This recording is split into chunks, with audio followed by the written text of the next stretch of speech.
Hi everybody, welcome back to Mr. D TV. I'm Mr. D. This week's video is about what to do after spring break, how to get back into the mode of school.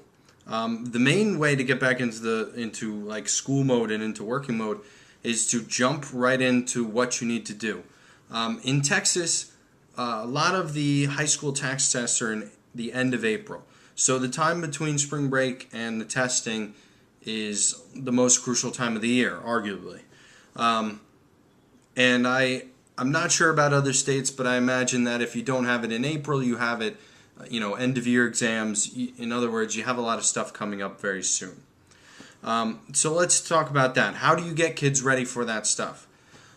The number one thing, and again, some of the things I say on these videos are not the kind of things you're going to hear from everybody, and a lot of people are going to disagree.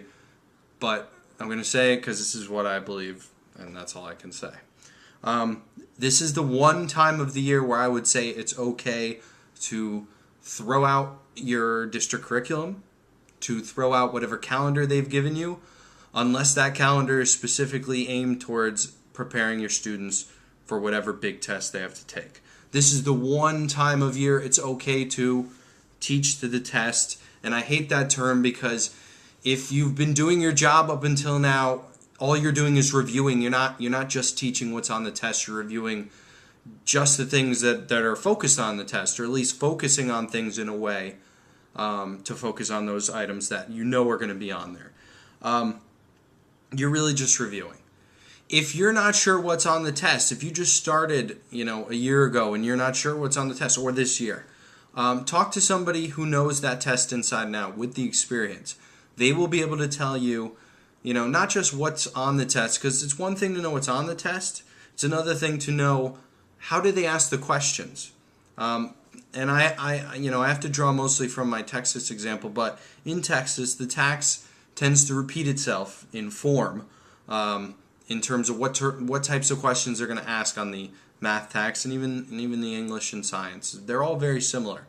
They repeat the same kind of questions over and over again. They slightly reword them, but they cover the same topics, and they only cover them in a certain way. I'll give you an example from social studies, actually.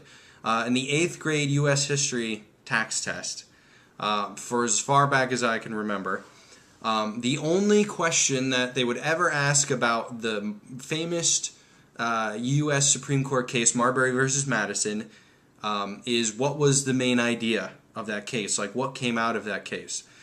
And the key word, and the only word you ever have to look for in the answer choices, was judicial review, because that was the case that established that the U.S. Supreme Court would review cases and be able to rule on the constitutionality of other cases and laws. That's it. If you saw Marbury versus Madison in the question, all you had to do was look for judicial review in the answer choices, and you would answer that correctly. That's the only question they ever asked about that case. The fact that they did that made it easier, really, to focus on it and for kids to get it right, but that's neither here nor there. And in every year, in every subject, you can find they're going to ask certain questions a certain type of way. Figure out what those are, focus on that. Now, how are we going to review? And there's a lot of ways to review, but the number one thing is this. Don't give every kid the same exact thing for the entire time. You might give them a take-home exam that covers everything, but you need to figure out what each student needs and give only those standards, only those objectives to them.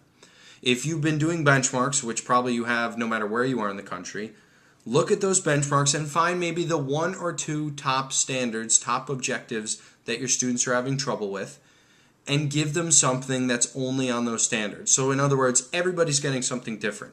The kids appreciate that you're focusing on them and that you're individualizing for them, and they'll be more likely to do whatever it is you give to them. Where do you get the questions?